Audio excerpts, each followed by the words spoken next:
Welcome to Cosmic Bedtime, the place where we drift gently between science and dreams, exploring the mysteries of the universe as we prepare to rest. Tonight, we follow a story written in starlight and ice, a question as old as time. Could life on Earth have begun with seeds carried by comets, drifting through the vastness of space? Breathe slowly, let your thoughts settle, and join me on a journey into the wonders of the Panspermia theory, the idea that life is not bound to one world, but sprinkled among the stars. Imagine yourself lying beneath a velvet sky, where the stars shine like tiny diamonds scattered across an endless ocean of black. The night is quiet, and the world slows to a gentle rhythm, as if the universe itself is whispering a lullaby. In that silence, a question begins to rise, soft, yet profound. Where did life come from? It is one of humanity's oldest and most enduring mysteries. We look at the trees that sway gently in the wind, the oceans that shimmer under moonlight, and the heartbeat that pulses within our own chests, and we cannot help but wonder, was all of this born from the earth alone? Or was it a gift from the cosmos, carried across the vast reaches of space to this blue and fragile planet we call home? This question is more than science, it is poetry written across the stars. It is the curiosity that has guided philosophers, dreamers, and scientists for thousands of years. And tonight, under this cosmic canopy, we drift into that mystery together. For as long as we can remember, humans have asked, what is the spark of life? On Earth, all living things share the same fundamental building blocks: DNA, RNA, proteins, and amino acids. These molecules are intricate, almost like tiny machines crafted with purpose.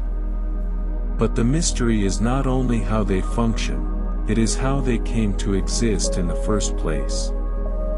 Some scientists believe that life began on Earth itself, formed through the gradual complexity of chemistry in warm little ponds, deep-sea vents, or primordial oceans.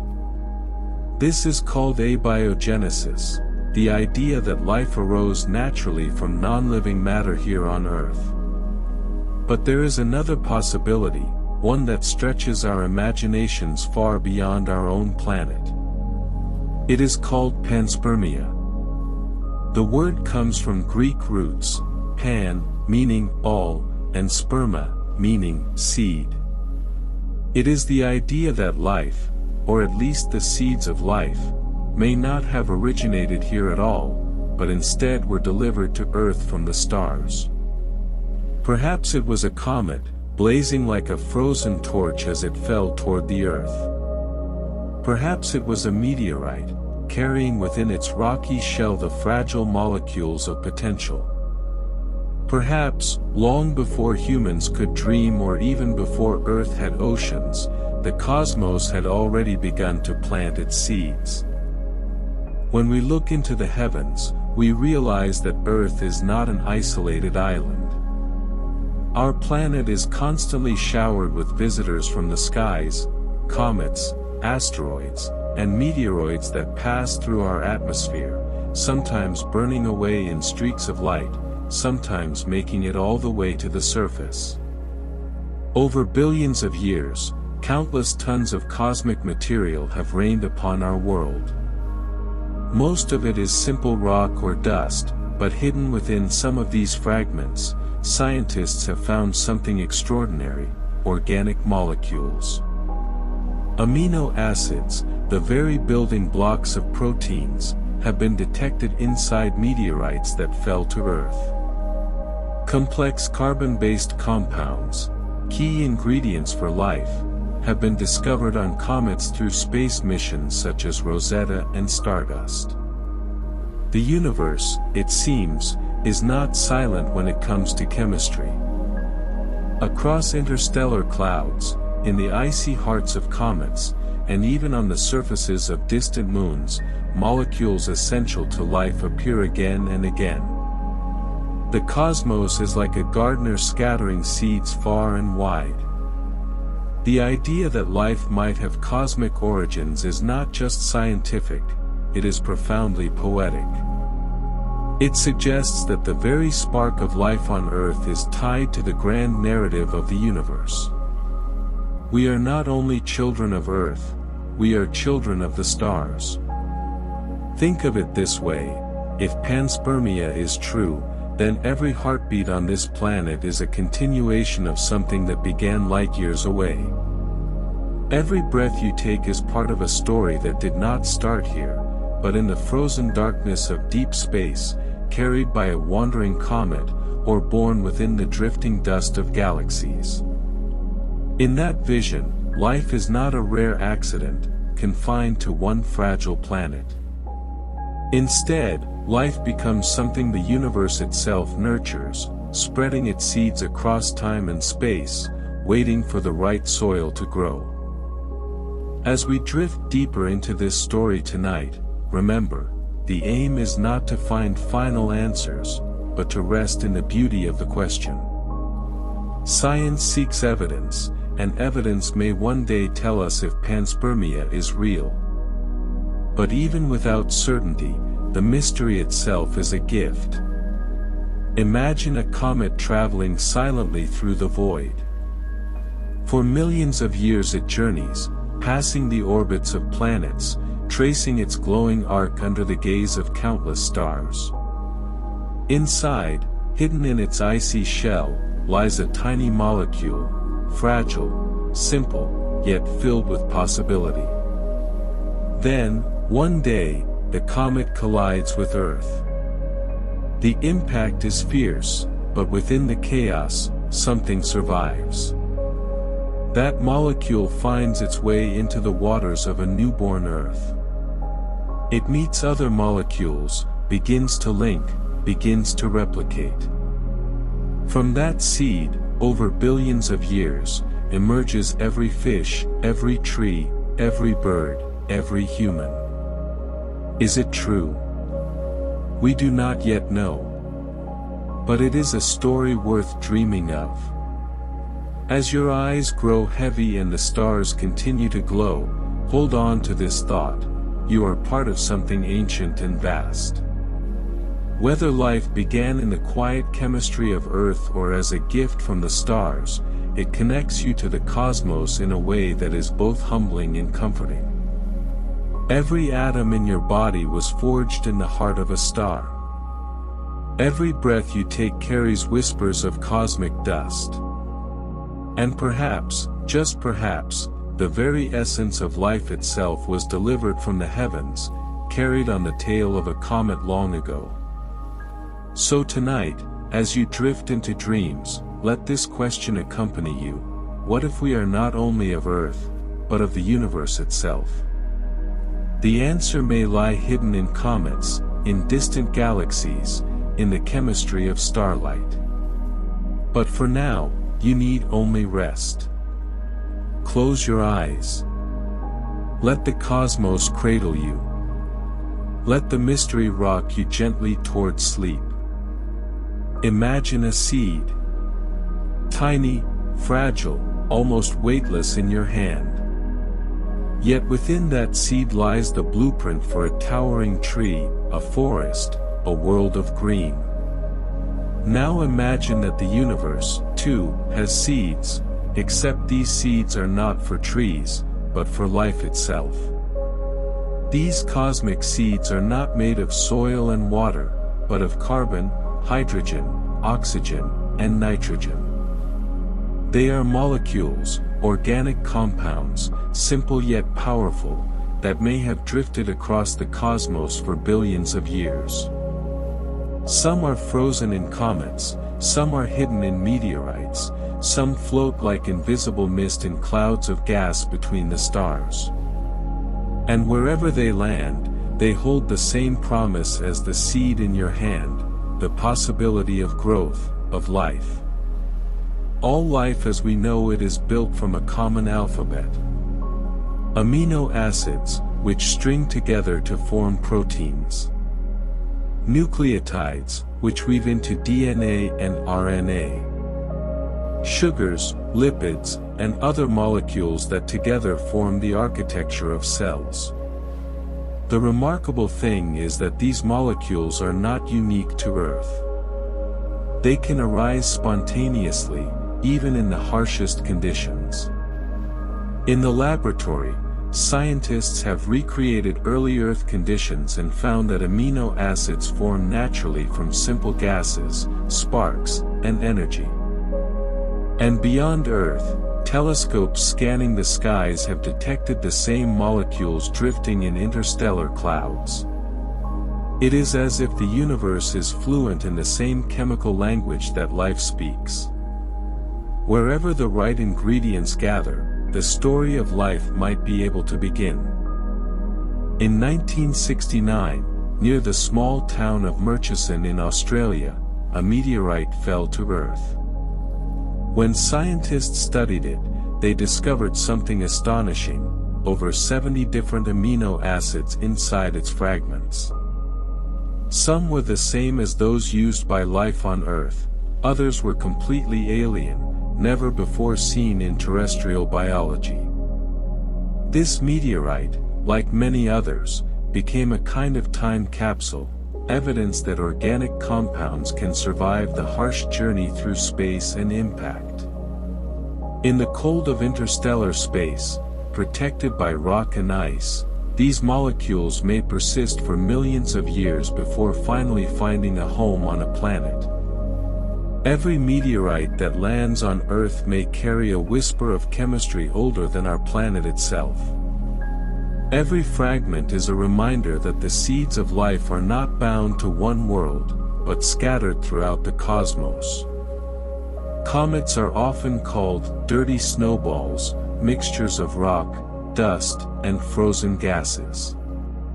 They spend most of their lives in the distant reaches of the solar system, in the Kuiper belt or the Oort cloud, where the sun's warmth barely reaches. But sometimes, a comet is nudged inward, spiraling close enough to the sun to develop its glowing tail and light up our night sky. To scientists, comets are more than just beautiful visitors. They are time travelers, pristine relics from the birth of the solar system, holding the raw materials from which planets and life may have formed. In 2014, the Rosetta spacecraft reached a comet named 67P/Churyumov-Gerasimenko. Its lander, Philae, touched down on the icy surface, and instruments began to sniff the gases released as the comet warmed. Among the molecules detected were glycine, an amino acid, and phosphorus, an essential ingredient for DNA and cell membranes. It was as if the comet carried a recipe book for life, frozen for billions of years, waiting for the right moment to be delivered. When we picture these comets and meteorites carrying organic compounds, it is tempting to see the universe as a gardener, patiently scattering seeds across a cosmic field. Some seeds fall on barren soil and never sprout. Others drift endlessly, never finding a home. But some land on fertile ground, on planets with oceans, warmth, and stability. There, the seeds may take root. Earth may be one such garden. Our oceans, in their early days, were like vast pools of possibility. Into those waters, perhaps, fell countless fragments of cosmic material. Each one was a tiny experiment, adding to the soup of chemistry until, at last, something remarkable happened: molecules began to self-assemble, replicate, and evolve. The story of life seeds is not confined to meteorites and comets. Astronomers using radio telescopes have peered into dark interstellar clouds, the birthplaces of stars, and detected complex organic molecules drifting freely in space. Methanol, ethanol, formaldehyde, even precursors to amino acids have all been observed. These clouds are vast nurseries, places where both stars and chemistry are born. Within them, dust grains coated with ice act like tiny laboratories, where cosmic radiation triggers reactions that build increasingly complex molecules. Imagine a vast mist of starlight and shadow, stretching across light years, quietly mixing the ingredients of life. These molecules may hitch rides on forming comets, asteroids, or even young planets, spreading throughout galaxies like pollen carried by the wind. The idea of panspermia does not claim that life itself, cells, organisms, or microbes, necessarily traveled through space. Instead, it may be that only the precursors, the seeds, were delivered. Molecules that cannot be called alive, but which hold the potential for life. In this vision, Earth was not the birthplace of life, but the soil in which life sprouted. The true origin of life lies beyond, in the chemistry of the cosmos itself. And if the universe can scatter these seeds across billions of worlds, then Earth may not be the only place where they found fertile ground. Perhaps other planets, orbiting distant suns, also received the same molecular gifts. Perhaps, far away, life has blossomed again and again. As we drift with this thought, remember that science is still searching for answers. We have not yet proven that life's building blocks on Earth came from space. Some may have been forged here, in the bubbling depths of ancient oceans. Some may have rained from above. The truth may be a mixture of both. But the beauty of this mystery lies not only in its answer, but in its possibility. To imagine that every falling star, every comet's glow, might carry within it the whispers of life, that is a dream both humbling and soothing. So as you lie beneath the stars tonight, picture the universe as a vast field, scattered with seeds. Some have fallen on Earth, and from them, you and I have grown. Others drift still in the cold dark, waiting for another world, another ocean, another chance. The seeds of life are not bound to one place. They are everywhere, patient and timeless, carried on the breath of the cosmos. And in that thought, there is comfort. You are part of something larger than any planet, larger than any star.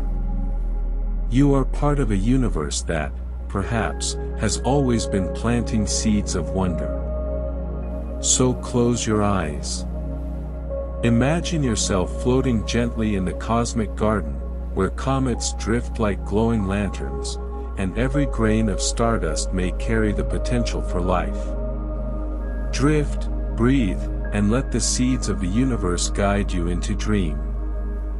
Long before telescopes revealed the moons of Jupiter, before rockets pierced the sky, before chemistry unveiled the alphabet of life, humanity was already looking upward, wondering, where did we come from? The night sky has always been a mirror for our questions. The stars glittered above ancient civilizations like an endless sea of mysteries. Some cultures imagined gods dwelling there. Others pictured the souls of ancestors. And among the oldest dreams was the idea that perhaps, life itself, our breath, our heartbeat, our very being, might not be confined to Earth alone, but descended from the heavens. In the 5th century BCE, a Greek thinker named Anaxagoras gazed upon the cosmos and dared to imagine something astonishing. He proposed that the universe was full of tiny seeds, spermata in Greek, scattered everywhere, drifting through the void. These seeds, he believed, were the building blocks of all things, including life. This was not science in the modern sense. It was philosophy, poetry, intuition. But in his vision, we see the faint outline of what much later would be called panspermia, the idea that life, or its beginnings, may have a cosmic origin. To Anaxagoras, the sun was not a god, but a fiery rock, blazing in the heavens. The moon, he said, was an earth-like body, with mountains and valleys. He stripped away myth and began to see the cosmos as a natural place. And in that cosmos, seeds of life might float, waiting to take root. The idea was not limited to Greece. In India, ancient Sanskrit texts sometimes spoke of life as being connected to the cosmos itself, carried by the winds of space. In other traditions, comets were seen as celestial messengers, portents, carriers of change, perhaps even of fertility. Though these myths and philosophies were not scientific theories, they revealed a deep intuition, that life and the stars were intertwined. That our origins might not be solely of the earth, but of the heavens. It is remarkable, isn't it? Thousands of years ago, with no satellites, no microscopes, no laboratories, humans already sensed that life could not be contained within the boundaries of a single world. They looked up at the night sky, unpolluted by city lights, and saw an ocean of possibility. And in that ocean, they dreamed. Dreams that life might fall from the heavens like rain. Dreams that perhaps we are children not just of Earth, but of the cosmos itself. We must remember that Anaxagoras's seeds were not molecules as we know them today. They were symbols, an attempt to explain the mystery of existence in the language of his time. Yet, in a way, his vision resonates with modern panspermia. Where he imagined seeds floating in the void, we now imagine amino acids drifting in interstellar clouds, carried on comets and meteorites. The dream has changed form, but not essence. Humanity's intuition, that the stars and life are linked, has never faded. So as you drift now into the quiet, imagine yourself in ancient Greece. Picture a philosopher walking under the night sky, the Aegean Sea shimmering in the distance, the stars above untouched by modern haze. He pauses, looks up, and whispers to himself, "The seeds are everywhere." And across millennia, that whisper travels to us. It reminds us that our longing to know where life began is not new, but ancient. That in every age, humans have dreamed of being children of the stars. Close your eyes, and let that dream surround you. For perhaps, in the deepest sense, it has always been true. But comets may have brought more than water. They may have delivered chemistry. In 2014, when the European Space Agency's Rosetta spacecraft arrived at Comet 67P/Churyumov-Gerasimenko, it detected complex organic molecules, compounds like glycine, the simplest amino acid. This was no longer just speculation. Here, in the frozen nucleus of a comet, lay molecules that could serve as the raw materials for life. Think about that for a moment. The same chemical patterns that form the letters of DNA, the bricks of proteins, the codes of cells, drifting inside a frozen body billions of years old. And then, imagine one such comet striking Earth, billions of years ago. Its nucleus shatters, its icy cargo spills into the oceans, and suddenly the waters of Earth are not just water anymore. They are seeded with potential. This is the vision of panspermia, comets as messengers, not of doom, but of life. Yet comets are not simple givers. They are mysterious. Many comets contain carbon monoxide, carbon dioxide, cyanide, compounds that can be both toxic and creative. Their chemistry is a paradox, capable of both destruction and genesis. In this sense, they are true messengers of the cosmos, carrying not answers, but questions. When ancient people saw comets blaze in the sky, they interpreted them as omens. Wars, plagues, the fall of kings. But perhaps, in a deeper sense, they were omens. Not of human affairs, but of cosmic ones. Omens of the possibility that life itself may have been shaped by their visits. Picture a comet now, drifting silently through space. It is a courier, carrying a sealed package. Inside are molecules older than Earth, molecules forged in interstellar clouds, enriched by starlight, frozen for eons. The courier does not know its destination. It drifts, waiting. One day, gravity tugs it toward a planet. It collides, delivering its package. The molecules scatter into oceans, rivers, soils. Perhaps most vanish. But a few survive, combine, link, begin to dance in the warm shallows. Over time, those dances grow more complex, until they resemble something we might call life. A courier's delivery, long delayed, finally fulfilled. To be clear, scientists are still debating this. Some studies suggest asteroids may have been more important sources of Earth's water and organics than comets. Others argue that comets, with their rich chemistry, played a crucial role. The truth may be a combination, multiple messengers, multiple sources, converging. But whether comets were the decisive couriers or not, their symbolism remains powerful. They are the archetypal messengers of the cosmos. Ice, dust, fire, and shadow. Preservers of ancient chemistry, capable of shaping worlds. So as you rest, imagine a comet's long journey. It drifts silently in the Oort cloud for billions of years, until gravity pulls it inward. Slowly it crosses the frozen frontier, past Neptune, past Saturn and Jupiter. The sun grows brighter. Its surface begins to crack. A luminous tail blossoms behind it, glowing across the sky.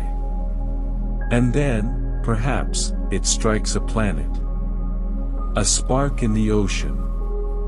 A delivery completed. And maybe, just maybe, that spark becomes the ancestor of every leaf, every songbird, every breath. Including yours. The messenger comet vanishes.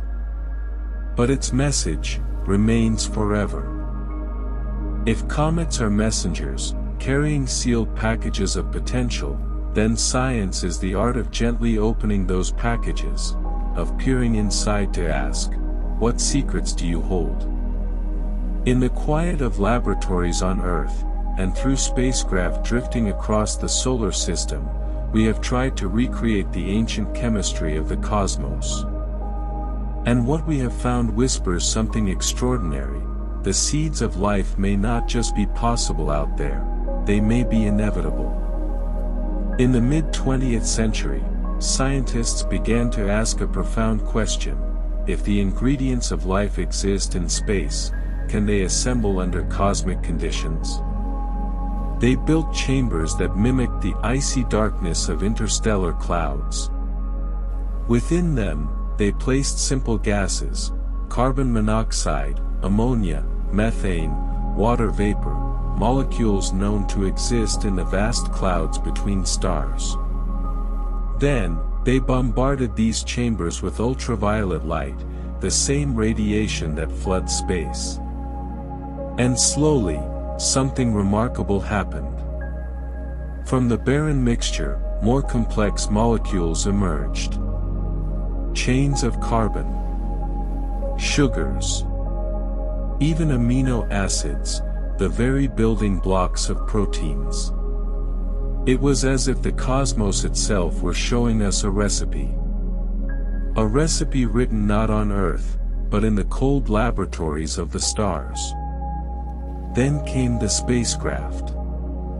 In 2014, humanity reached out and touched a comet for the first time. The Rosetta mission, after a decade-long journey, arrived at Comet 67P/Churyumov-Gerasimenko. For 2 years, it orbited this ancient wanderer, watching as it awoke in sunlight, measuring its gases, tasting its chemistry. What it found was astonishing. In the streams of vapor escaping from the comet, Rosetta's instruments detected amino acids, sugars, and other organic compounds. They were not earthly contaminations, they were native to the comet itself. Billions of kilometers from home, drifting around a frozen rock, we had confirmed that comets carry the same kinds of molecules that make life possible here. The cosmic couriers were real.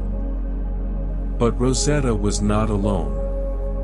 A decade earlier, NASA's Stardust mission had flown through the tail of Comet Wild 2, capturing tiny particles of dust in a delicate aerogel. Those grains were brought back to Earth, precious fragments of a comet's heart.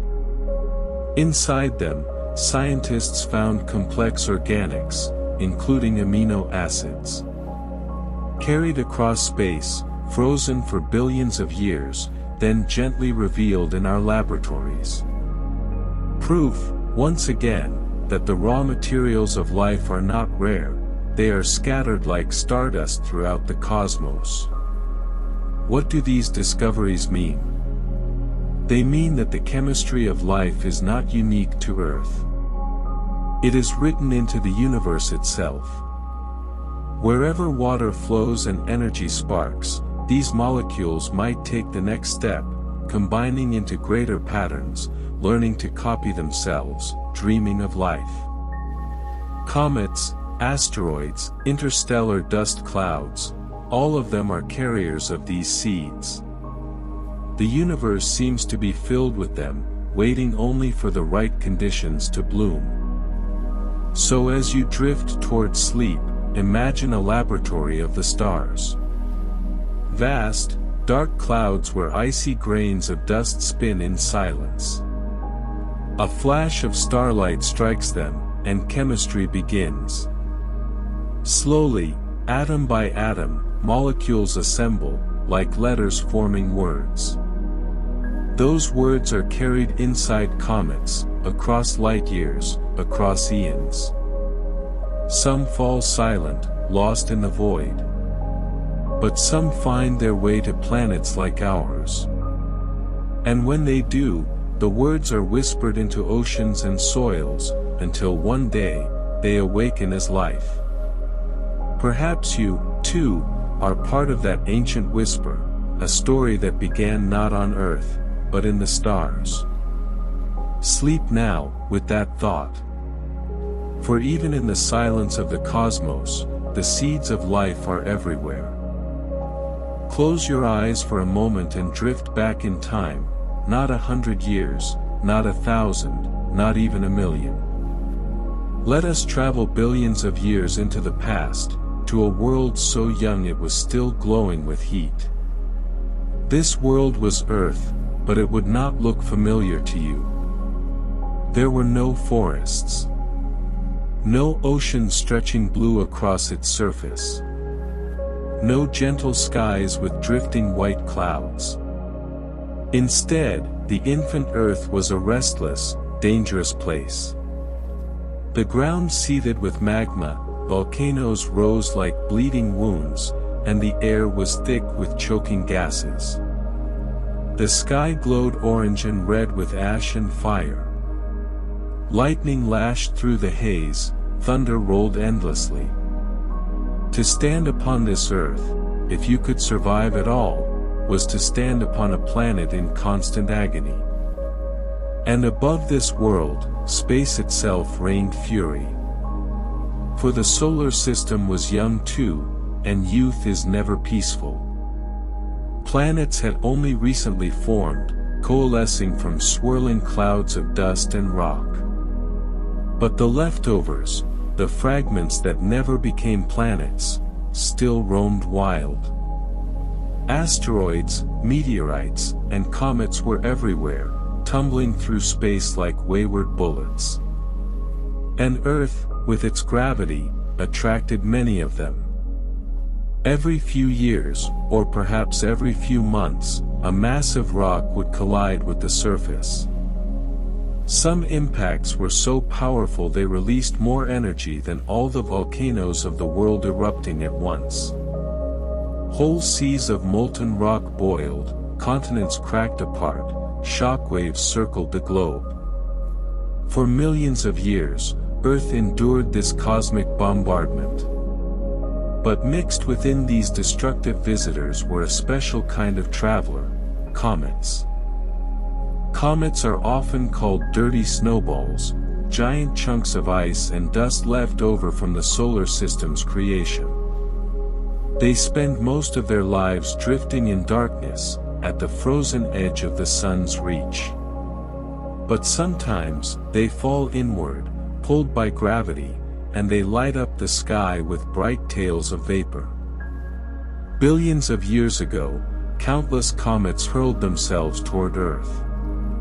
They entered our skies as fireballs, trailing blazing arcs of light before crashing into the surface. Their arrival was violent, yet within their frozen cores they carried something precious. Water. And not just water, but the raw ingredients of life, carbon compounds, amino acid precursors, complex organic molecules. Imagine that, every time a comet exploded upon Earth, the fire of destruction was also the seed of possibility. The impacts came not once or twice, but over and over, in a rain of ice and fire lasting hundreds of millions of years. Each strike delivered its cargo. At first, the water boiled away into vapor under the planet's heat. But as time passed, the Earth slowly cooled. Steam condensed into rain. And oh, what rain it was! Not a drizzle, not a shower, but storms beyond imagination. Torrents poured from the sky for thousands of years at a time, filling the scars left by impacts, running across still hot rock, hissing into vapor as it struck molten plains. Eventually, the water endured.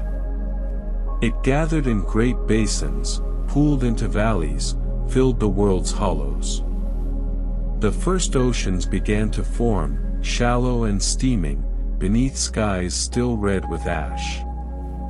When you look at the sea today, you are gazing into a memory.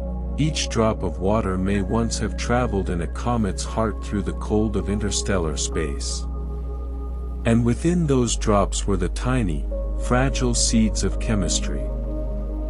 Comets had delivered not only water but the building blocks of organic matter. Amino acids, the letters of life's alphabet. Simple sugars. Nucleobases that would one day form DNA and RNA.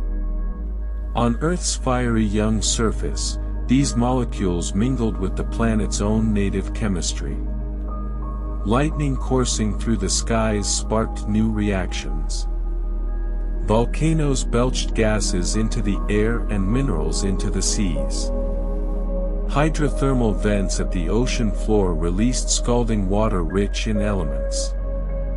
It was chaos, but it was fertile chaos. Imagine a cosmic cauldron, bubbling and churning. Inside it, atoms joined into molecules, molecules into chains, chains into networks. No single moment marked the beginning, but slowly, steadily, the chemistry of life grew more complex. We might imagine this as a gentle, inevitable process, but it was not. The same impacts that delivered water could also strip it away. Some collisions were so violent they vaporized oceans, scattering them back into space. Entire generations of chemical progress may have been wiped out, forcing life's recipe to begin again. And yet, Earth persisted. The impacts slowed with time.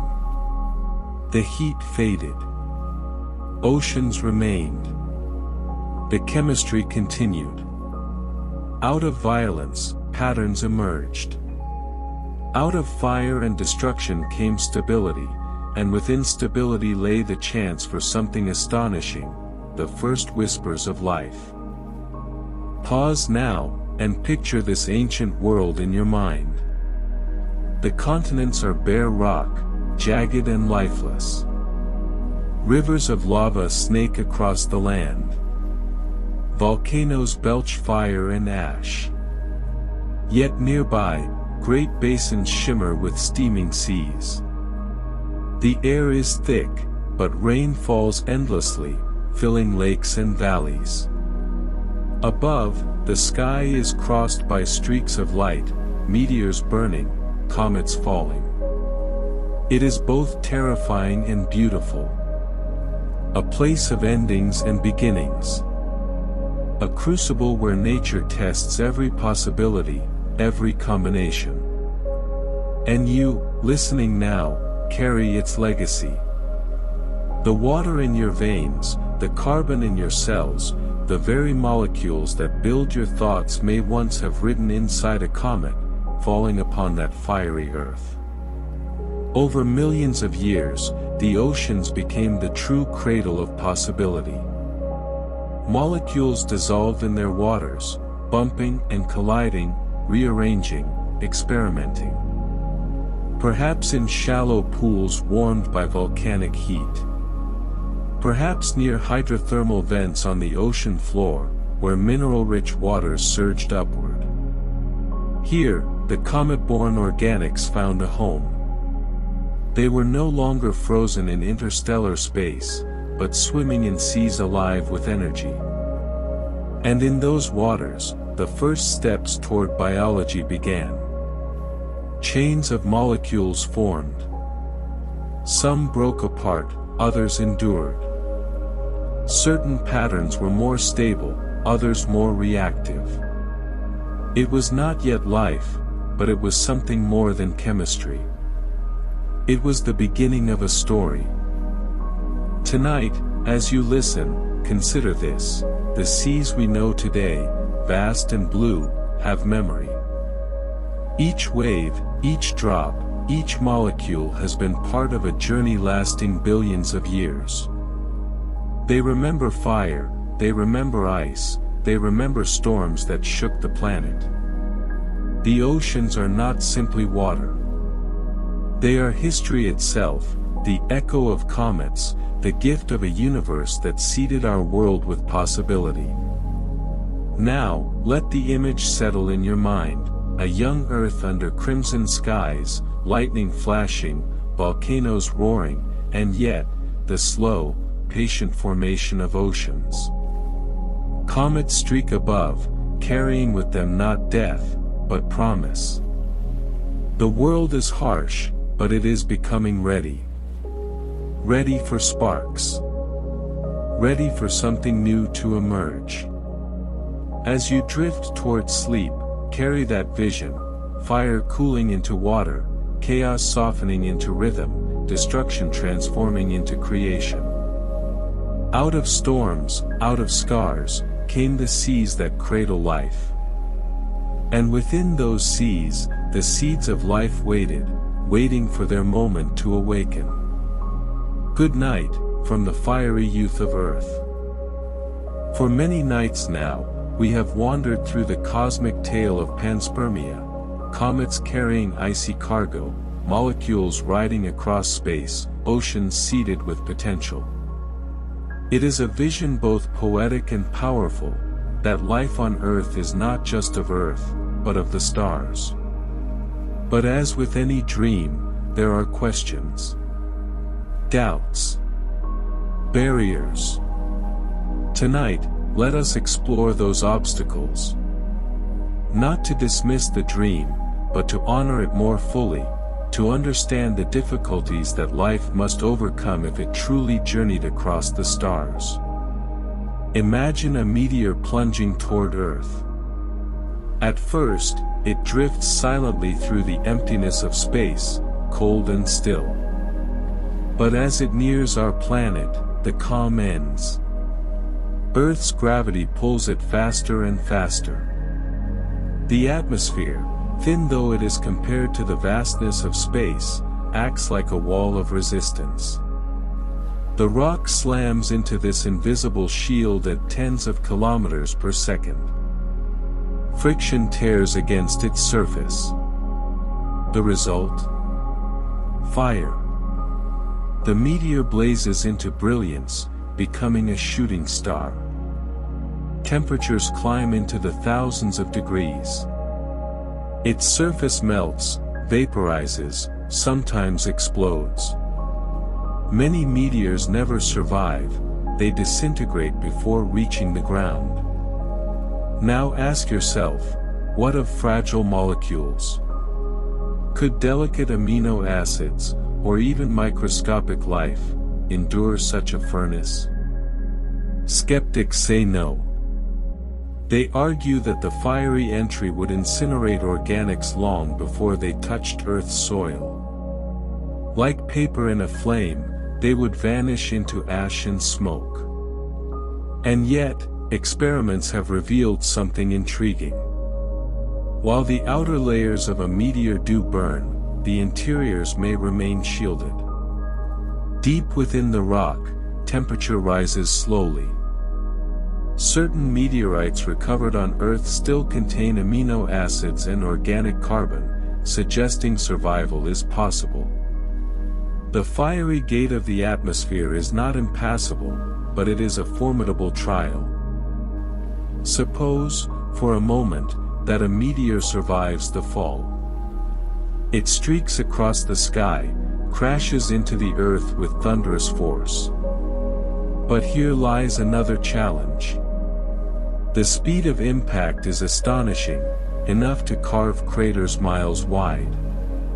The energy released equals millions of bombs. Rock shatters, shock waves ripple, temperatures at the point of contact surge unimaginably high. Could any molecule endure such a blow?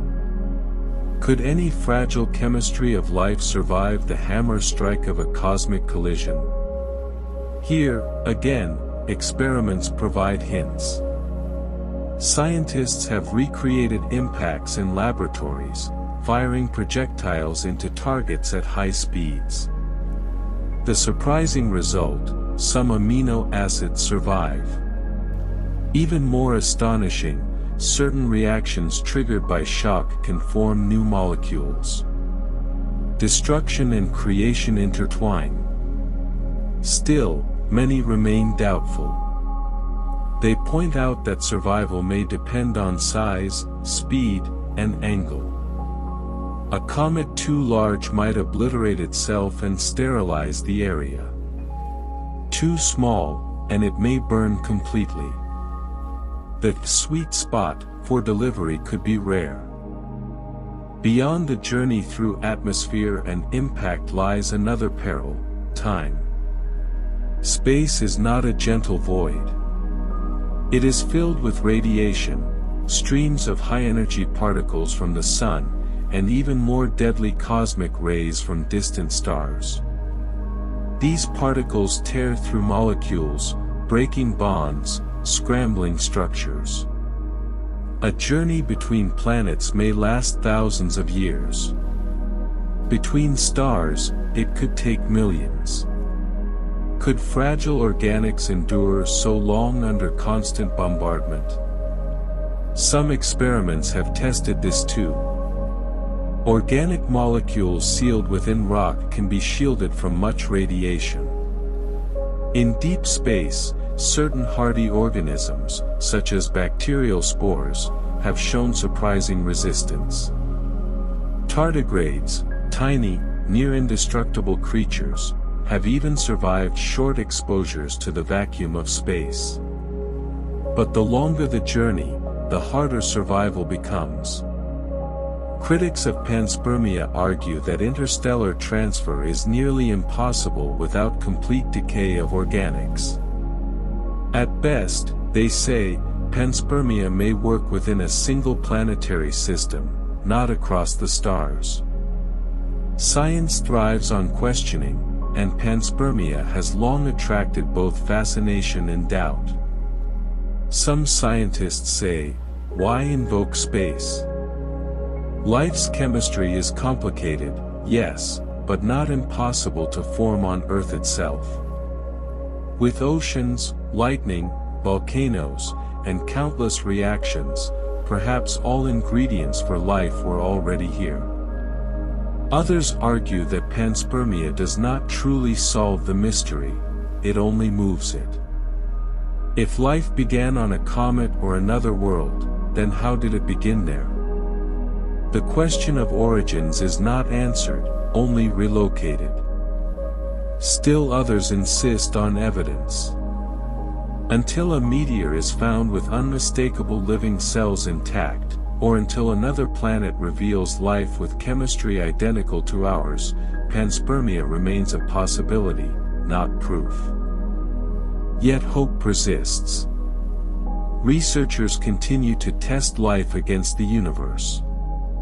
Tiny microbes have been sent into orbit, exposed to space for years, then returned alive. Organic molecules have been discovered on meteorites, proving that complex chemistry does exist beyond Earth. Amino acids have survived simulated impacts in laboratories. Each finding adds a fragment of possibility. Panspermia may be difficult, but not impossible. Close your eyes again and imagine a single grain of dust, drifting in the blackness between stars. Inside it rests a fragile molecule, perhaps even a spore, cradled within stone. It drifts for ages, battered by radiation, frozen in silence. At last, gravity pulls it downward. It enters a young planet's sky, burning on the outside but shielded within. It strikes with violence, cracks, and shatters. And there, in the cracks of a cooling rock or the warmth of an ocean, its chemistry awakens. It is a fragile tale, filled with obstacles, fire, shock, radiation, skepticism. Yet in its fragility lies beauty. For if life truly journeyed across the cosmos to seed Earth, then every obstacle overcome was a triumph written into our very being. So tonight, as you drift towards sleep, let these challenges weigh lightly upon your mind. The fiery gate, the hammer blow, the silent radiation, the skeptical voices, they are part of the story too. They remind us that life is not easy, not inevitable. It is precious because it is rare, because it endures against impossible odds. And whether panspermia is truth or only dream, the fact remains, we are here. Life found a way. Let that thought cradle you, as the universe whispers its secrets, and your own mind drifts gently into rest. Through the quiet nights we have traveled, comets as messengers, meteorites as carriers, amino acids as seeds of potential. But panspermia is not just one story. Like branches of a cosmic tree, it has grown into many versions, some natural, some bold, some speculative. In this part of our journey, we will explore those branches. We will step into the vast imagination of science and philosophy, where ideas stretch between planets and even between stars. The first alternative tale is called lithopanspermia. The name comes from lithos, the Greek word for stone, and panspermia, seeds everywhere. In this vision, it is not icy comets that carry life, but rocky fragments, pieces of planets themselves. Picture the early solar system, billions of years ago. Chaos ruled the skies. Planets were young, their surfaces scarred with impacts. Asteroids and comets crashed into them, ripping chunks of crust into space. Some of these fragments, blasted free by violent impacts, carried within them tiny passengers, microbes, spores, molecules. Shielded deep inside stone, these passengers were hidden from the vacuum and radiation of space. The fragments drifted outward. Some fell into the sun. Some wandered forever in silent orbits. But a few, just a few, found their way across interplanetary space, falling onto the surface of another world. In this way, life could leap between planets. A cosmic hopscotch. Among the most intriguing possibilities is the journey between Mars and Earth. Mars, smaller and cooler than Earth, once had rivers and lakes. Perhaps it even had early microbes. But when asteroids struck its surface, they blasted rocks into space. Over the eons, millions of such fragments have fallen on Earth. We know this because Martian meteorites have been found in Antarctica and deserts, their chemistry matching Mars itself. If rocks can make the trip, could life inside them survive? Some scientists think yes. Shielded from radiation within a thick stone, microbes could slumber for thousands, even millions of years. Protected from heat during ejection and impact, a few might awaken once again upon reaching Earth. If so, the story of life on our planet may have roots not in Earth's oceans, but in the ancient streams of Mars. Imagine that for a moment. The first spark of life beginning under a Martian sky, then carried here by stone, giving rise to every tree, bird, and human who ever lived. In such a story, we are Martians, telling ourselves earthly dreams. Of course, lithopanspermia faces obstacles too. Not every rock protects its passengers. The journey between planets is long, and the violence of impacts may sterilize many fragments.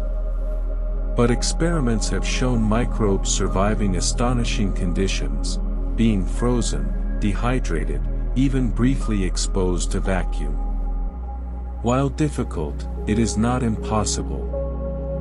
Lithopanspermia does not break the laws of nature, it stretches them. If lithopanspermia is natural and chaotic, the next version is bold, almost unsettling. It is called directed panspermia. In this vision, life did not drift to Earth by accident. It was planted, sent deliberately by an intelligent civilization. In 1973, Francis Crick, one of the discoverers of DNA, and his colleague Leslie Orgel, proposed this idea. They suggested that perhaps an advanced civilization, facing extinction, were simply curious about spreading life, launched spacecraft carrying microbes across the galaxy. These ships, small and durable, might scatter life across many worlds, like cosmic farmers sowing fields they will never see. Crick and Orgel were not claiming it happened. They were imagining. Asking, what if? Could life on Earth be the garden of someone else's hand? Some versions of directed panspermia go even further. What if DNA itself carries a message, an encoded signal left by the senders? Some scientists have speculated, searching for unusual mathematical patterns in genetic code. None have been proven. But the idea lingers, that perhaps our very cells are letters in a galactic book, written long before we could read. Directed panspermia stretches the imagination, but it also stirs skepticism. There is no evidence of alien gardeners, no trace of starships delivering life. Critics say it replaces one mystery with a bigger one. If life was planted here, then where did it first arise? And yet, the idea continues to inspire. It reminds us that intelligence itself could be a force in the universe, spreading not just machines or signals, but life itself. Lithopanspermia and directed panspermia differ greatly. One is born of chance, the chaotic exchange of stones between planets. The other is born of intention, a deliberate act of seeding worlds. But both share something in common: they widen the horizon of our imagination. They remind us that life may not be confined, not limited to one cradle. It may leap, drift, or be carried across the darkness, seeking new homes. Perhaps this is not just science, but a kind of cosmic poetry. A way of seeing ourselves not as isolated, but as part of a grander story. Close your eyes and picture them, fragments of stone drifting across interplanetary space, each carrying sleeping passengers. Or tiny ships, sent by unknown hands, releasing spores into the void. Some seeds perish. Some drift endlessly. But a few find fertile soil, an ocean, a riverbed, a warm volcanic spring. And there, against all odds, they awaken. Maybe that is Earth's story. Maybe not. But even the possibility reshapes how we see ourselves. Whether through random stones or directed intention, panspermia suggests that life is not a local accident but a universal process. That planets are not isolated islands, but gardens exchanging seeds.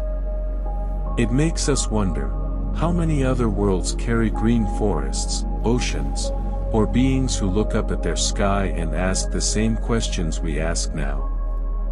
As you drift into sleep tonight, let your mind wander with these seeds. Picture them floating through darkness, carried by stone or guided by intelligence. Picture them falling onto silent worlds, waiting, until warmth and water awaken them. Perhaps we are part of such a story. Perhaps we are the dream of another civilization. Or perhaps we are the first gardeners, destined one day to carry life beyond Earth ourselves. For now, let the thought cradle you: life is not fragile chance, but a song sung across the stars, in many versions, through many paths. And you, listening now, are part of that song. Through all the journeys of comets, meteorites, icy moons, and bold hypotheses, one question continues to shimmer above everything else. What if panspermia is true? Not as speculation, not as myth, but as the quiet reality behind the origin of life on Earth. What would it mean, for science, for philosophy, for the way we see ourselves under the stars? Let us walk gently into this thought. If panspermia is correct, then life is not an accident confined to Earth. It is not the rare flame of a single world. Instead, life would be like fire carried from torch to torch, like seeds scattered by the wind. It would mean that the conditions that made us possible are not isolated, but repeated across the universe. Every comet, every impact, every shard of stone drifting across space would not just be a geological curiosity. It would be a vessel, a courier, a potential garden waiting for soil. The story of life would then be older, broader, and more enduring than we ever imagined. If panspermia is true, then the search for life in the solar system is not just hopeful, it is logical. The neighbors of Earth may be part of the same chain of seeds. Mars has always been the closest mirror to our past. Dry and silent now, but once rich in rivers, lakes, and perhaps even oceans. If life could leap from Mars to Earth, or from Earth to Mars, then the red planet may still carry fossils of our cousins, or even hidden microbes surviving in underground aquifers. Every rover that digs into the Martian soil may not just be looking for something alien, but something familial. Farther away orbits Europa, moon of Jupiter. Beneath its frozen shell lies an ocean vaster than all Earth's seas combined. Cracks in the ice release geysers, hinting at hydrothermal vents below. If panspermia has carried seeds here, Europa's waters may already be alive, not with towering creatures, but with cells drifting like plankton, glowing faintly in the abyss. And then there is Enceladus, tiny moon of Saturn, ejecting fountains of water vapor into space. We have tasted these plumes with spacecraft and found organic molecules inside. What if these are not just molecules, but fragments of cells, traces of a hidden biosphere beneath the crust? If so, Enceladus would not only be alive, it would be family. If seeds can cross planets, why not stars? Over billions of years, with enough time and enough collisions, fragments could escape solar systems altogether. That would mean panspermia is not just a local story, but a galactic one.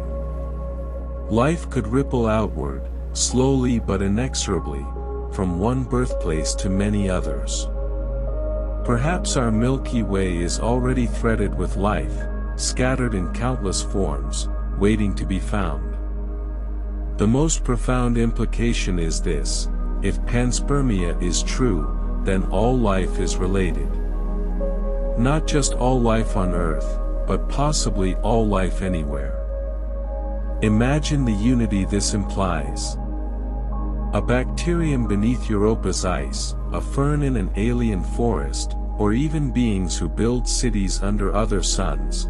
If they exist, they may share some fragment of the same origin, the same molecular alphabet. It would mean that we are not strangers in the cosmos. We are family. This vision is both humbling and uplifting. If panspermia is true, then the universe is not indifferent wilderness. It is fertile. It carries within it a tendency toward life, a gentle insistence that wherever there is room, seeds will try to grow.